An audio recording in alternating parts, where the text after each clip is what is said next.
Hello and welcome to The Entrepreneurs on Monocle Radio, the show all about inspiring people, innovative companies and fresh ideas in global business. On today's programme, is there a new playbook for great British brands? Historically, two of the UK's most successful exports and most beloved institutions have been bespoke tailoring and the Private Members Club, both with deep roots here in London, just down the road in Mayfair. These have also been built traditionally for a pretty narrow and often male elite. Today, those assumptions, and indeed those worlds, are changing, opening up to new audiences, meeting wildly different expectations, and often driving entirely new ways of doing business. But always while holding on to the craft, the unrivaled hospitality and attention to detail that built their reputation.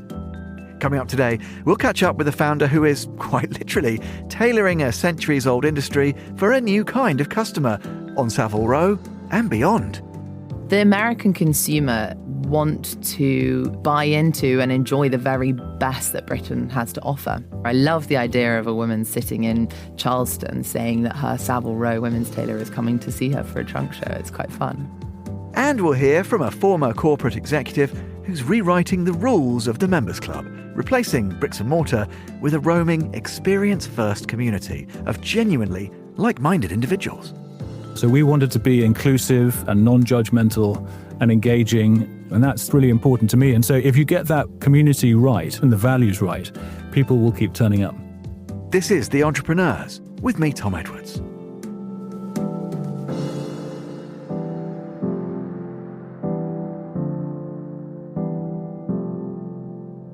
You're listening to The Entrepreneurs. Now, regular listeners to this programme will likely remember our next guest. Daisy Knatchbull is the founder and CEO of Knatchbull, the first and only shopfront exclusively for women in Savile Row's 200-year history. Today, with ateliers throughout Britain and Europe, Daisy runs more than 20 international trunk shows a year. In 2023, the brand launched its first ready-to-wear collection, offering a stylish, sustainable alternative to fast fashion alongside its made-to-measure service. Monocle's Tom Webb caught up with Daisy in between her many trips abroad to discuss flying the British flag in tailoring and her business rebrand. Daisy began by telling Tom what she's been getting up to since her last visit almost 3 years ago. We're famous for all the custom that we do on Savile Row: dresses, skirts, jackets, trousers, suits. And about 2 years ago, we introduced a ready-to-wear line that kind of was born out of all the data that we had in the bespoke, where we were able to understand kind of really how a woman's body is shaped. And so our ready-to-wear fits incredibly well. And it's all informed by data, colours and shades of colours and where a button sits and things that are missing that maybe are more functional.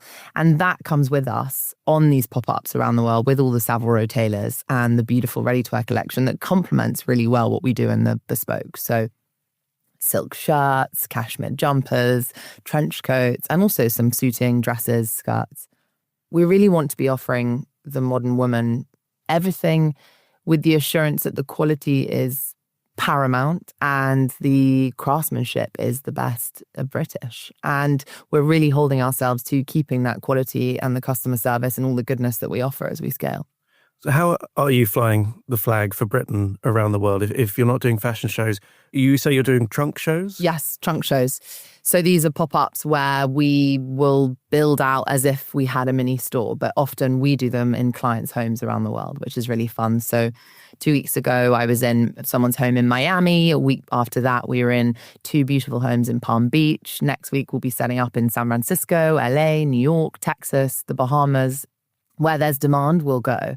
And really flying that British flag is really important for us. We are the first shopfront for women on Savile Row, a street where the bastions of British tailoring sit.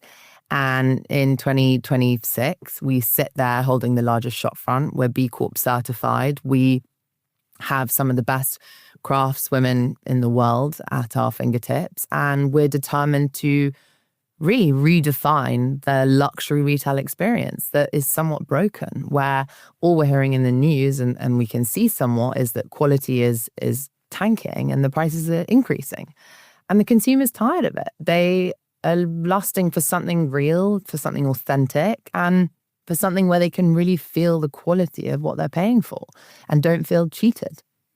And how are you able to maintain that quality? Because other stories in the news, it's very difficult to find the right people, the right staff, the right craftsmen. How are you able to find talent in this environment? It's never easy to find exceptional talent. And if it were easy, everyone would have it.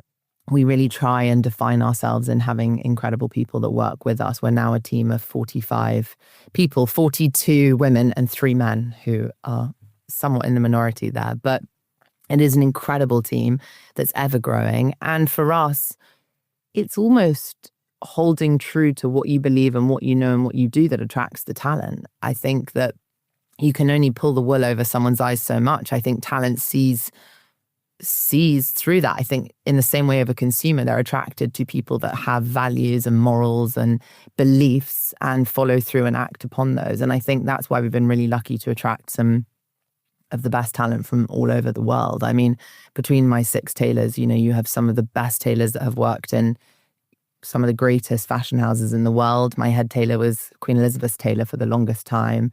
We feel very lucky and privileged to have that level of talent. And I think that's because of what we're doing. It's not just clothing, it's a mission, it's a belief system, it's an ethos, as well as being in retail. It's something that people can truly believe in. And clothes, we always say clothes won't change the world, but the women that wear them will. And if we can make them feel the best versions of themselves and give them a confidence and make it feel like a kind of modern armor, we really are helping someone to be happier and better. And you are creating for all situations, all environments. The businesswoman, the modern women. In which regions do you find that some of your tailoring performs better than others? It's funny, there is, you do see the geographical lean where you might in Texas have someone, I mean, these are large stereotypes, but you might have someone that loves more color and more fringing and more kind of extras and things that make it sparkle or shine or whatever it may be, to the busy New York executive that loves black, wears lots of black and is able to wear pencil skirts because they wear a lot of heels. In England, we don't love necessarily wearing heels in the same way our American cousins do. And the British woman leans more towards a midnight blue. And then looking at someone who might live in a warmer climate, whether that's Abu Dhabi or Palm Beach or the Bahamas, they're looking for more pastel shades. And the same with age. In Palm Beach, there are lots of different demographics, but if we look at that older demographic living in Palm Beach, they're very big on their pastels, big on their whites. So it's lovely. You start to really build a portrait of kind of what people in each cities look like and what they like and what they enjoy.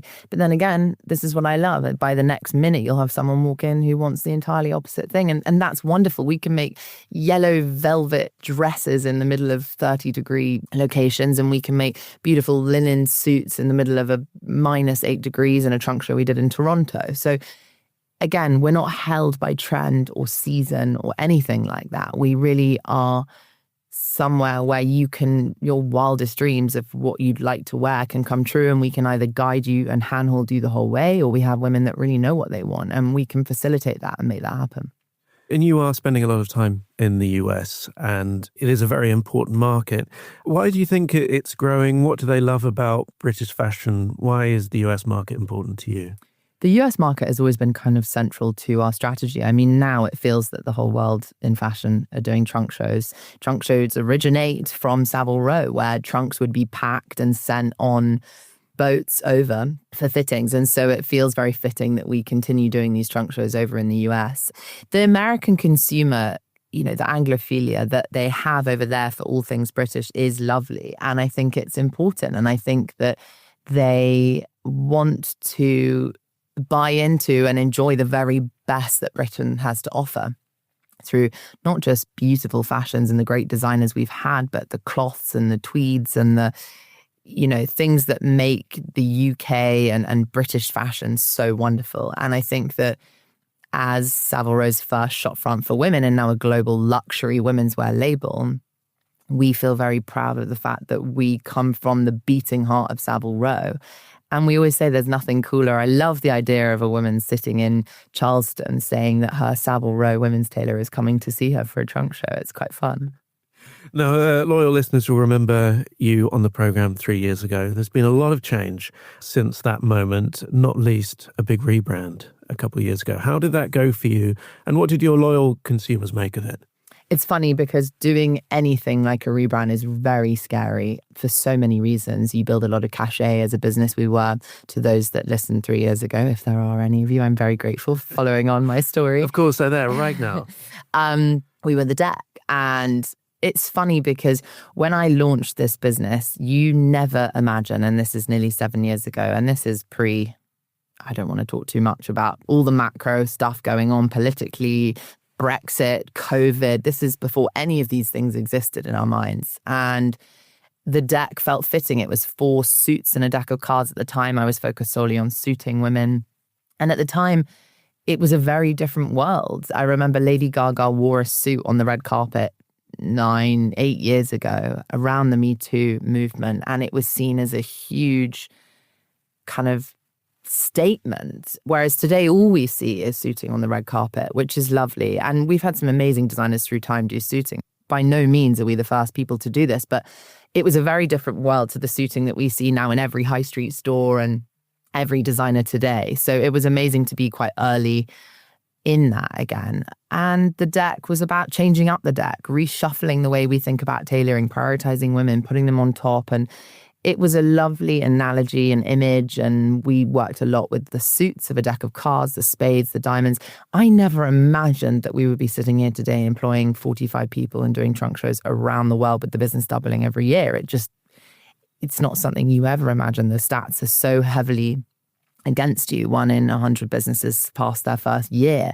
Being a female founder, I could do a whole talk with you just on how that, is rigged. 2% of VC funding today goes to female founder businesses, and so on and so on. And so the idea of sitting here 7 years later, holding the largest shop front on Savile Row and talking about with you expansion and where we're at felt like another world.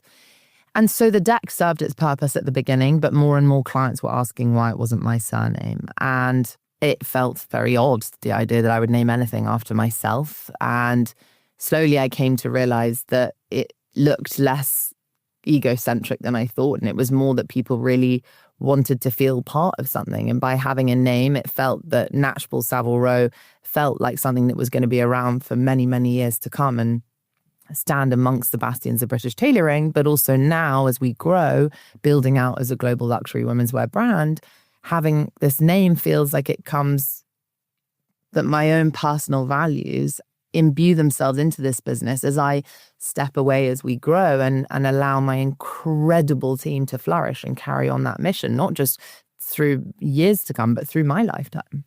If we go back 9 years, 10 years, when Lady Gaga was walking around in a suit, what would you like to have told yourself back then that you know now? I think at the very beginning, I raised money before I launched privately. I raised a small sum, and I remember going to investors and people kept saying, so you're doing men's suits for women. Okay, talk me through that. And the idea that we were going to be a shop front on Savile Row for women, and it feels like a lifetime ago. The fact that anyone would ever question that or understand it. So I think looking back now, it's feeling proud that there are, Savile Row has made for women forever. We are by no means the first tailor to make for women, but the menswear tailor's focus was on menswear. They could always make for women, and that was how it used to be. Today, to see women's mannequins in the windows of Savile Row, other Savile Row tailors, to see a woman win the Golden Shears Award, which for our industry is like the Oscars. These are all things that are not because of us, but we're part of that change, and it is an honor. And so looking back, I think I would never imagine that we would get this far. And it's taking a moment to feel incredibly grateful to be part of that. And finally, to look forward this time, what's on your radar? What are you most excited about for the rest of the year? Well, it feels like the rest of the year will be over in a second. And there's a lot of very exciting things that we have upcoming.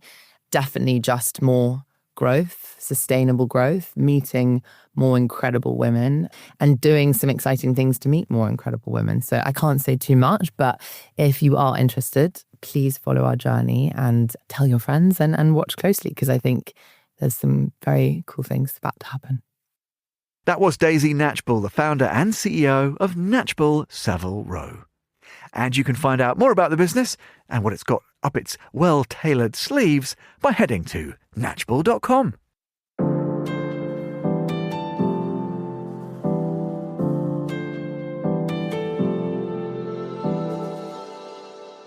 You're listening to The Entrepreneurs.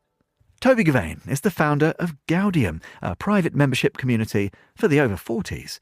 After years in corporate finance and luxury lifestyle services, Toby realised he wanted to build something that put experiences and happiness first, rather than profit for a few. Inspired by his love of travel and music, he set out to create a space where people could dance, explore, and meet like-minded souls without judgment, and all with a respectable curfew. He stopped by Midori House to discuss Gaudium, his other venture, Solara, and the creative freedom that comes with building not one, but two businesses centred on joy. Here's Toby. Gaudium is the Latin for joy. And I wanted to create a platform to give people over 45, and so that in their midlife years, whatever that number is to them, it's different to different people, some joy. You know, people who've been super busy, whether it's in the workplace or raising families. Maybe they've fallen on tough times. Maybe they've been through difficult relationships, lost someone they love, whatever it might have been. I said, look, that we can't have enough joy in the world. It would be a miserable place without it. So how can I create some joy? And it started off by being club nights for the over 45s. So taking over nostalgic nightclubs with our DJs and our music and saying, you might not have been there for a while, but it's time to go back and let's go and hit the dance floor. And then somebody said to me, you know, you're doing this on the side for your friends and your friend of friends, but actually it's a concept that's got a lot of appeal. And you should broaden this out and go much more mass market. And so I decided to take the original Gaudium off and develop a private membership club, which we'll come on to. And I wanted Solara to be the core dance platform for everybody. So are you you're a nostalgic raver? Is that fair to say? Yeah, I mean, yeah, raver sort of conjures up all sorts of images, doesn't it? I mean, I was not using that pejoratively, just to be clear. Yes, I seem to be part of a dying breed of men in their 50s who still love to dance. And that's something that my wife and I always did. And actually, we're very lucky. We travelled a lot. We've lived in New York. We spent 10 years living in Madrid. And we got to that point in our lives where we felt that London, sadly, as much as we love this great city, it's quite an ageist city. You reach a point where there's not too many places where once you get a certain age, you feel comfortable going and dancing there. So we thought, well, we're going to have to create this for ourselves. I love that. So it's not as late night. It's kind of tailored for that slightly more, I don't know, I say more mature, it sounds weird, but a slightly calmer, or just, I don't know. People don't want to go too wild, right? Yeah, it's really interesting. So personally, I'm a night owl and I love being out late. And that was obviously what going clubbing in the 90s was all about. But, you know, we recognize that times have changed and people have different perspectives. And so although the original club nights were club nights, it's now Solara, just sticking with the music theme, that has become really a daytime rave. I mean, we kick off at 4 PM and we finish at 11. People want to dance, but they want to be tucked up in bed by midnight with a cup of tea. So he just got to adapt to the market. I may be betraying my own age here, but I love this idea. Gaudium, let's come back to that. So it's interesting. It sort of changed iteratively, even in a relatively short period of time, as you say. And then this taps into some of your experience in the sort of private, what would you call it, in the sort of private membership community from before and some of your past lives. Tell me a bit about how you have distilled some of those experiences and those learnings, Toby, into making Gaudium a kind of 2.0 of those. So I spent the first 15 years of my life working in a very busy job in finance. And the best part of that was that it took me all over the world. So I did a lot of traveling, I met a lot of people, experienced a lot of cultures, and that became a very important part of who I am today and the people I like to hang out with. I then spent 15 years working for a travel and lifestyle concierge firm. And that was all about, you know, building a service platform for people to be able to reach out and get stuff done, go to restaurants, book tickets to shows, book travel, etc. I suddenly got to that point in my life where I felt that I needed to exit the corporate world. I couldn't really comprehend how this was just the beginning of the end as I entered my 50s. I thought very strongly this is actually the beginning of the next chapter, and it's a really exciting chapter. And so the opportunity to create new experiences and a lot more joy and places to go to, people to meet and get people to come along on that journey, I sort of felt I'd learned enough along the way as to how I wanted to structure that. So that's why it's funny, because I used to look out on the original club nights and see a lot of very happy people, but most of them were women. because they were either people coming without their husbands who thought, actually, I'm in my 50s and 60s, I don't want to go clubbing. But I thought, how can we actually make this more inclusive? And the way to make it more inclusive is to create more events across art and theatre and live music and wellness and sport and travel, and bring people together and understand what it is that makes them tick and where they want to spend their time. There are some sort of red threads that run through lots of the things you've done, but many of them, I think, speak to this idea of fostering a sense of community, the powerful impact of face-to-face, interacting with people, getting out in the world and meeting. Why do you think that is, Toby? Was that, I don't know, did you grow up that way? Did you always have that kind of curiosity about people? Why do you think you've returned to that? Well, maybe you disagree, but that seems to me something of a core value. Why do you think that's been so foundational? I really love meeting people. I love just being able to find like-minded, adventurous souls and to chat about the stuff that we love. And I think if you look at London as a city, there's more private membership clubs here than any city in the world. But actually, these are bricks and mortar clubs where you pay a huge amount of money for the privilege to walk into the building to then spend a huge amount of money. And actually, not many of them have understood the power of community and the power of how you look after one another and that sort of level of empathy and how you engage with people. And so a lot of people, they're going there with their friends, but they're not necessarily meeting other people. So we wanted to have this sort of roving club that has no bricks and mortar, where we could go wherever we want and bring people together and to be inclusive and non-judgmental and engaging and make sure that people were carving out the time to spend their precious time doing exactly what they want to do and meet new people across so many different areas that we've put together into Gaudium. And that's really important to me. And so if you get that community right and the values right, people will keep turning up.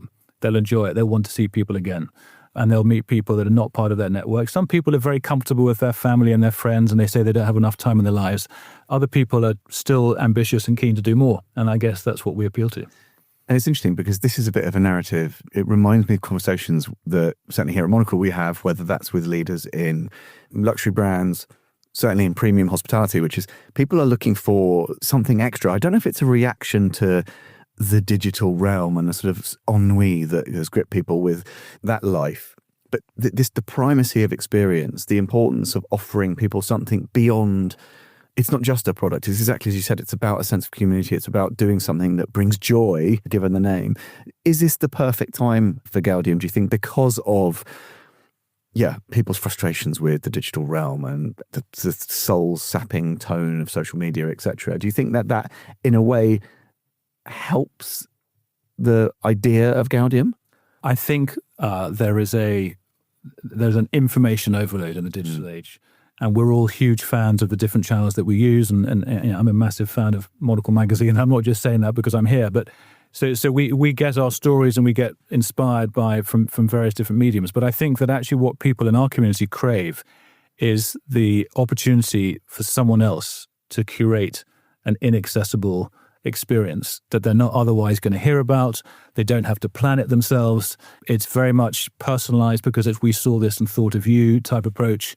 And people love that because they know where they want to be spending their time, but they actually are so frazzled with how to manage their time and where to get access that if we can come up with a number of different events that appeal to them, that's certainly very appealing.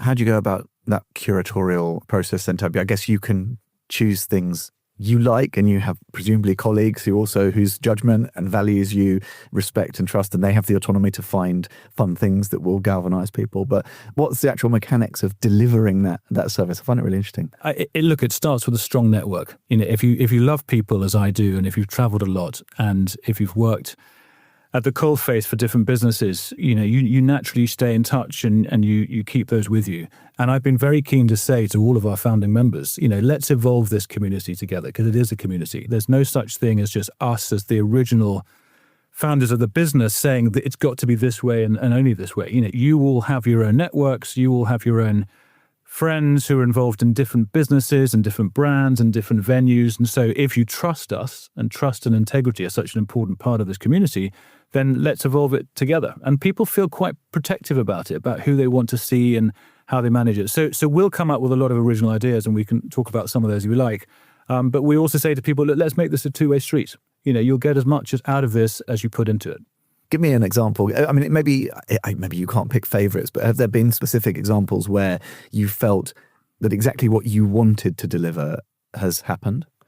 I'll give you a couple. So somebody came to me. So one of the fastest growing sports in the UK now is paddle. The UK has been a bit late to the party, I guess. It's been all over the place, but it is growing and growing fast.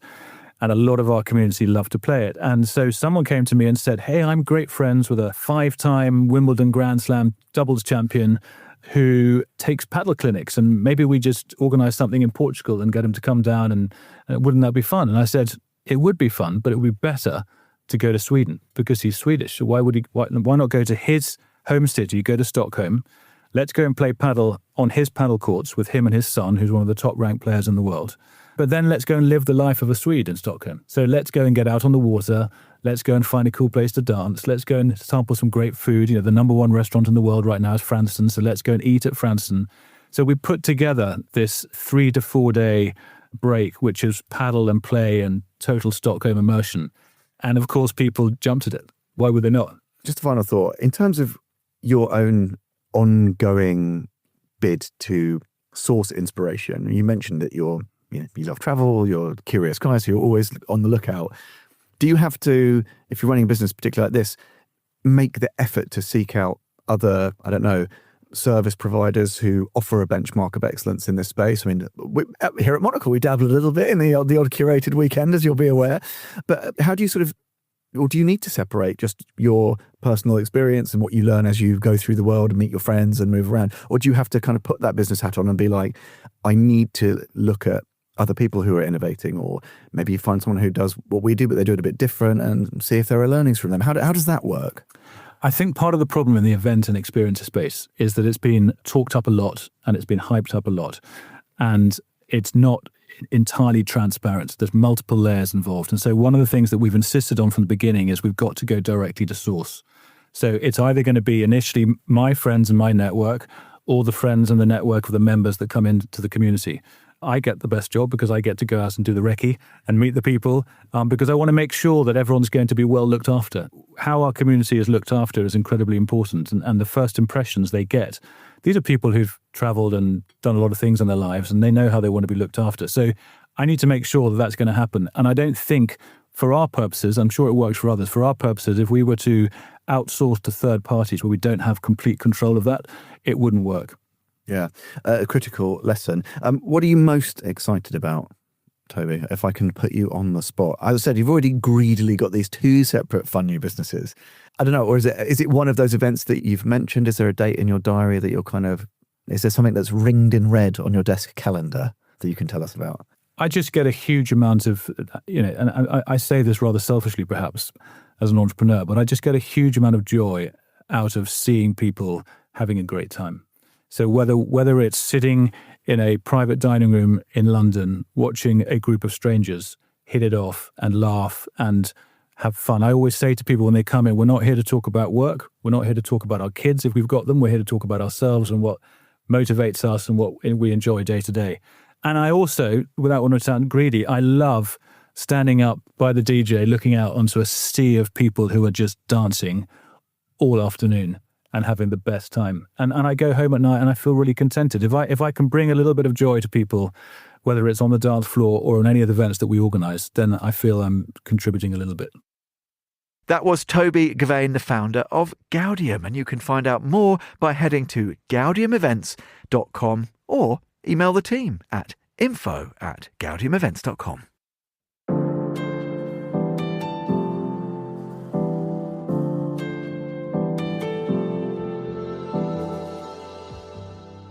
And that is all for this episode of The Entrepreneurs. We'll be back at the same time next week. The programme's produced by Laura Kramer with audio editing by Jack Dewars. You can listen again and find out more at monocle.com. That's where you can subscribe to Monocle magazine and ensure you're reading more about better businesses every month. You can always follow us and catch up with the archive of past shows wherever you get your podcasts. If you'd like to get in touch with the team, do email Laura. She's on lrk@monocle.com. I'm Tom Edwards. Goodbye, and thanks for listening to The Entrepreneurs.